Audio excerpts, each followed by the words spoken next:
Salut Sylvie, bonjour à tous.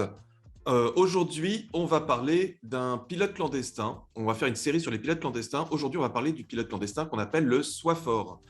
On va vous expliquer un petit peu ce que c'est. On va en parler avec Sylvie. On va voir également les messages qui sont véhiculés par ce pilote clandestin, les comportements qui nous amènent à avoir, et également le type de termes qu'on va utiliser, d'expressions qu'on va utiliser. Et enfin, les côtés positifs de ce pilote clandestin. Et au final, on verra l'antidote ou la permission qu'on peut s'octroyer pour pouvoir se détacher de ce pilote clandestin quand il est encombrant. Comment ça va, Sylvie? Ça va super bien et toi, Philippe? Super, super bien. En fait, juste pour rappel, ces pilotes clandestins, ce sont nos petites voix internes qui nous poussent à faire des choses et qui nous poussent à refaire les mêmes erreurs parfois. Donc, à nous, en coaching, de vous aider à travailler sur ces pilotes qui pourraient, à un moment donné, vous embêter et vous empêcher d'avancer sur certains sujets. Donc ça, c'est ce qu'on traite, c'est ce qu'on fait en coaching, bien évidemment. Comme tu le dis, on va parler du pilote clandestin soit fort. Ouais. Ce qui est intéressant, c'est qu'on va reprendre certains éléments pour que vous puissiez comprendre et vous apparenter à peut-être ce pilote que vous avez peut-être en vous. Mais ça vous permettra aussi également de le reconnaître chez les autres. On peut préciser, Sylvie, Oui. on peut préciser que c'est un des pilotes clandestins assez courant avec le fait plaisir dont on parlera dans un autre podcast, mais c'est Oui. un des pilotes clandestins relativement courants qu'on voit en coaching. Exactement, exactement. D'ailleurs, on travaille, nous, très bien en coaching et on aide nos clients à les repérer pour eux-mêmes, mais pour leurs collaborateurs aussi également. Ok. Absolument. Alors, c'est quoi le message de la personne qui est sous l'influence, entre guillemets, du soi fort? C'est quoi le message qui la traverse et qui l'amène à différents comportements?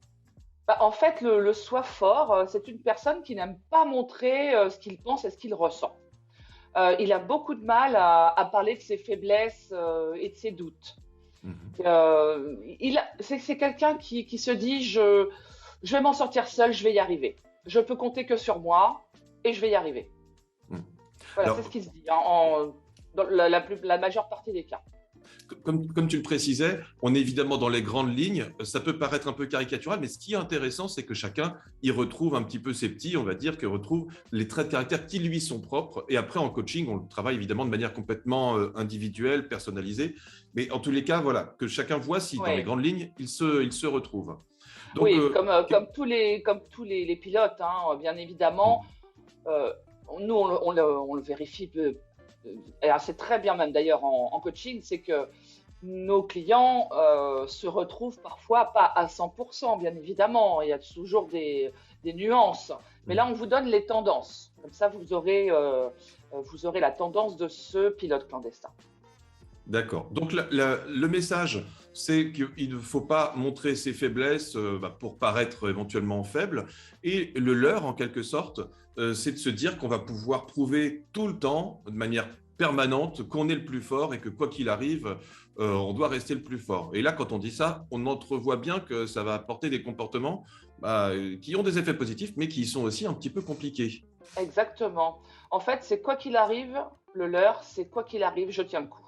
Donc ça peut être très compliqué et on va le voir sur les comportements parce que certains comportements, bien évidemment, peuvent engendrer des difficultés pour la personne. Alors, quel type de comportement?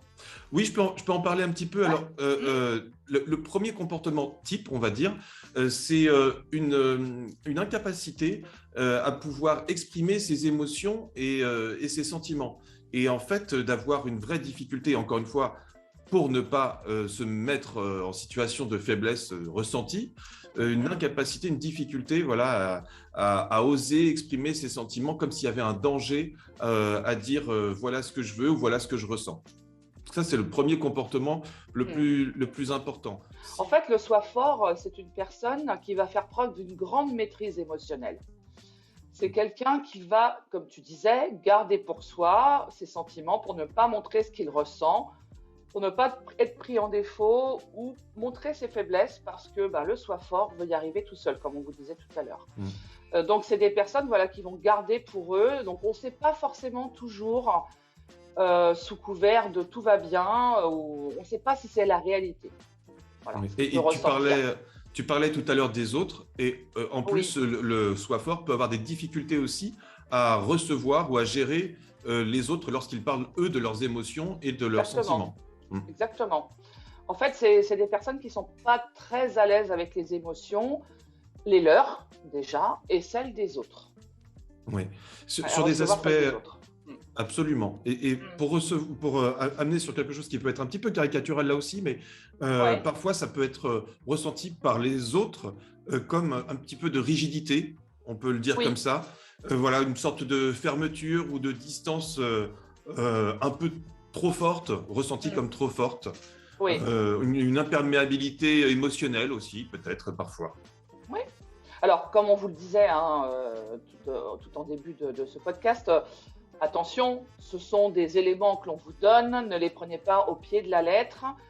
Peut-être que vous n'allez pas vous retrouver à 100% dans ces messages hein, qu'on vous transmet. Hein. Mais on vous donne les grandes lignes en fait, et après à vous de faire le tri et de vous dire est-ce que je suis vraiment un soi fort? Hmm. Peut-être pas. Ou alors oui, je suis vraiment un soi fort parce que ça me correspond complètement.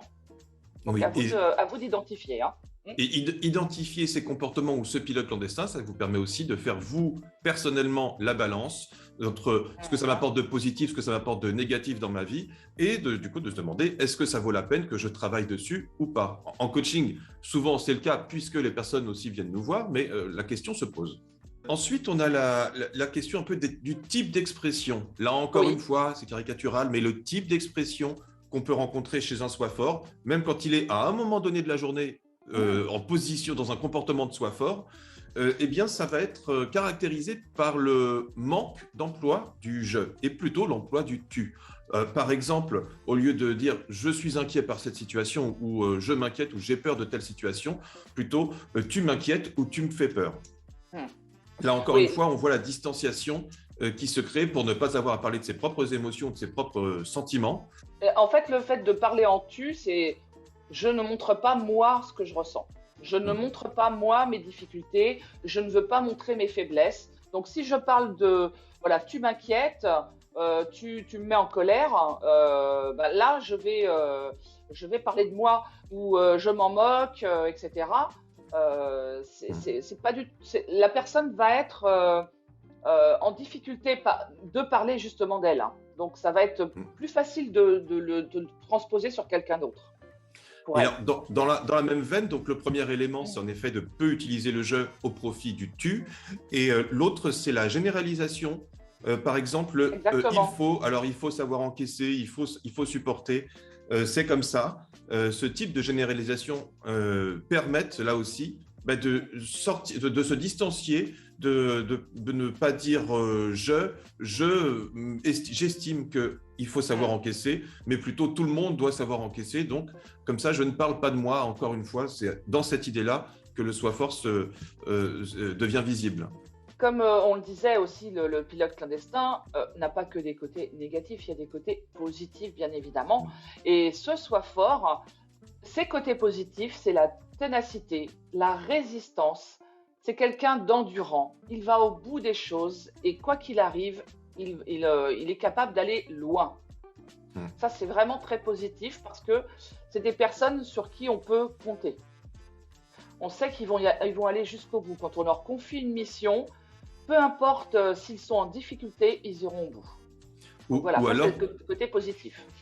ou quand ils se confient à eux-mêmes une mission, Mm. et d'ailleurs, je parle sous ton Oui. contrôle, Sylvie, puisque je sais que c'est un pilote clandestin qui t'a suivi beaucoup, et tu m'avais confié il y a pas très longtemps que Mhm. sans ce pilote clandestin qu'aujourd'hui tu gères tout à fait différemment, sans ce pilote clandestin, il y a plein de choses que tu n'aurais pas fait parce que tu ne serais pas forcément allé au bout des choses. Exactement.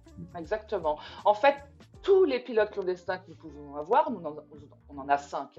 Et tout le monde a les 5 pilotes. Après, bien évidemment, à vous de travailler dessus et de vous faire aider par un coach pour travailler dessus. Hein. Et ça, c'est important. Ces pilotes vous aident à avancer. Parfois, ils vous empêchent d'avancer. Mais ce côté endurant du soi fort, là, moi, m'a aidé à avancer. Et la ténacité et la résistance, c'est quoi qu'il arrive, j'y vais. Et quand j'ai décidé, j'y vais. Voilà, ça c'est le côté positif. Et ça, je le garde parce que c'est quelque chose qui me fait vraiment avancer. Et enfin, on arrive à la permission ou l'antidote pour sortir de ce pilote clandestin lorsqu'il nous pose une difficulté, bien sûr. Et l'antidote, c'est soit ouvert. Soit ouvert. Alors, qu'est-ce que ça veut dire, soit ouvert? Ça veut dire qu'il s'agit de s'ouvrir à soi-même d'abord, donc d'être en capacité d'exprimer, encore une fois, ses émotions, ses sentiments, à la mesure de ce qui nous convient, bien sûr. Et ça veut dire également d'être ouvert éventuellement aux erreurs des autres, en tous les cas, d'aller vers de la tolérance envers les autres. Tout ça pour une harmonie générale. Alors, quelques éléments qu'on travaille en coaching pour justement atteindre la mise en place de cet antidote. D'abord, on travaille beaucoup, alors je parle pour moi, mais je sais que pour toi c'est pareil, Sylvie, on travaille beaucoup sur la manière d'exprimer à soi-même ses émotions, de s'autoriser, à commencer par déjà la séance, à s'autoriser à exprimer ses émotions. Et après, le développer d'une manière pondérée et réfléchie, mais dans sa vie professionnelle, sa vie personnelle. Ça, c'est un premier pas. Ce qui est important, c'est de s'autoriser à accepter ses faiblesses, en fait. On a tous des faiblesses. C'est pas parce que vous avez une faiblesse que ça va être complètement, ça va vous empêcher d'avancer. Non, mais les accepter, c'est les reconnaître, hein, et c'est une porte ouverte sur je veux faire autrement. Je veux être moins dans cette réserve, je garde moins pour moi, j'exprime, j'ose enfin exprimer ce que je ressens. Voilà, c'est comme ça qu'on pourrait le schématiser. Et on arrive bien, au bout du compte, à être plus ouvert, selon l'antidote. Et c'est là qu'on voit l'utilité du coaching et la limite de ce qu'on peut dire sur un podcast en généralisant. C'est qu'on voit bien que c'est du cas par cas parce qu'on n'a pas besoin de mettre la même quantité, entre guillemets, de soi ouvert dans sa vie pro, dans sa vie perso. Ça dépendra complètement, le dosage dépendra évidemment des besoins de la personne. Et la manière d'arriver à ce dosage va dépendre aussi de l'accompagnement avec le coach. Donc, c'est vraiment du sur-mesure, c'est du coaching. Après, c'est clairement du coaching. Exactement. Même si vous avez tous un pilote clandestin qui ressort le plus fort, ou voire deux, parce que ça arrive d'en avoir deux, voire trois ou quatre, ce qui est mon cas maintenant. J'en ai quatre qui ressortent très fortement. En coaching, on les travaille très habilement et on va vous aider à bien les détecter et à bien comprendre vos schémas de fonctionnement qui vous aidera à avancer et à mieux comprendre les autres et à mieux communiquer avec les autres. Voilà, c'était un petit topo, on va dire, de ce pilote clandestin soit parfait, puis on fera les autres au fur et à mesure des Alter Podcasts. Avec grand plaisir. Merci beaucoup, Sylvie. Au plaisir. Merci, Philippe. À bientôt. À bientôt. Au revoir. Allez, au revoir.